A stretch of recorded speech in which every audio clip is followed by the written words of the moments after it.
कभी आपको लगा है कि आप बाहर की दुनिया में सब कुछ संभाल रहे हैं, लेकिन अंदर कोई टूटा हुआ दरवाज़ा बार बार बजता है। ऐसी आवाज़ें जिन्हें हम रोज़ अनसुना कर देते हैं, लेकिन वही आवाज़ें हमें हमारी सच्ची पहचान दिखाती है। आज की इस वीडियो में हम स्टोरीज़ फॉर योर सोल की उन कहानियों में उतरेंगे जो आपको सिर्फ सुनाई नहीं देंगी, बल्कि महसूस होंगी। ये वो कहानियाँ हैं जो आपकी रूह को छूती हैं, आपकी अंदर सोई ताकत को जगाती है और आपको आपकी ही गहराइयों से मिलाती है। अगर आप तैयार हैं तो आइए अपने इनर सेल्फ के उस दरवाजे को खोलें जिसे बहुत समय से आपने बंद कर रखा है। कभी कभी जिंदगी हमें ऐसे मोड़ पर खड़ा कर देती है जहां बाहर की आवाज़ें बंद हो जाती हैं और अंदर की आवाज़ें सुनाई देने लगती हैं। स्टोरीज फॉर योर सोल इसी अंदरूनी आवाज़ को जगाने वाली कहानियों की दुनिया है, जहां हर कहानी आपकी आत्मा को एक नए सच से मिलाती है। पहली कहानी शुरू होती है एक शांत मंदिर से। एक कीमती कप जमीन पर गिरकर टूट जाता है। शिष्य घबरा जाता है, जैसे उसकी दुनिया हिल गई हो, लेकिन गुरु बस मुस्कुराते हैं। वो कहते हैं, कप का टूटना अनिवार्य था, लेकिन क्या मेरी शांति भी उसके साथ टूट जानी चाहिए?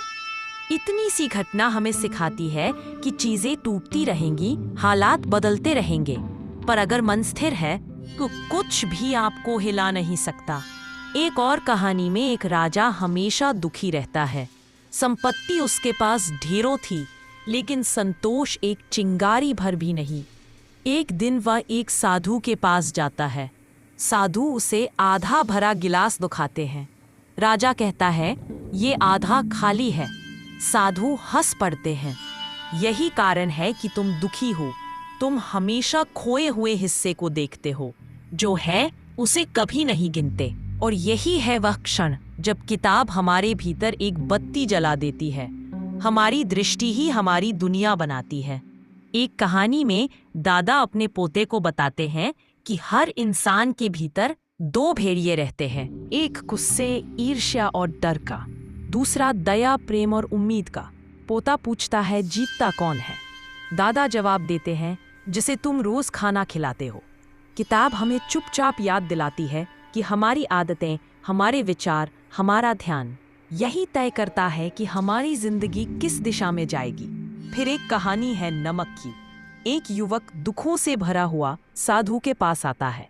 साधु एक चुटकी नमक पानी के गिलास में घोलते हैं और युवक को पीने देते हैं। पानी कड़वा लगता है।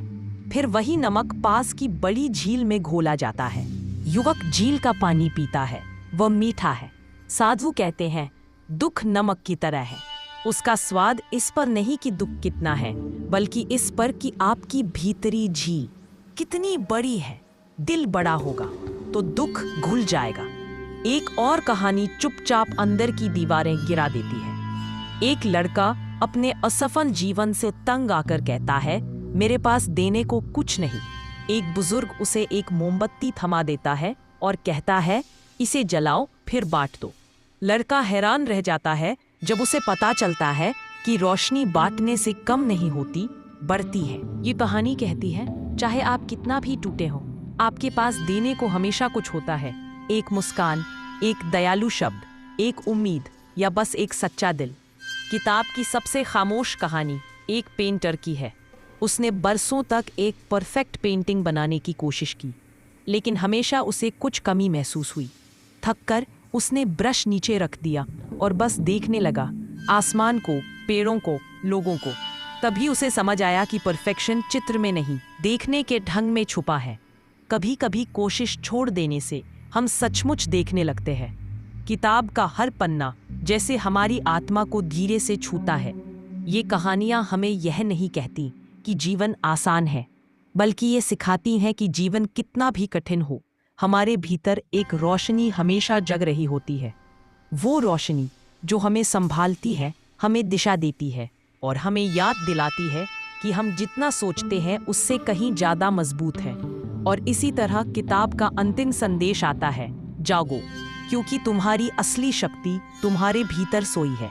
जब तुम अपने अंदर के डर, टूटन और अंधेरे को स्वीकार कर लेते हो, तभी तुम अपनी आत्मा के सबसे उजले दरवाजे खोल पाते हो।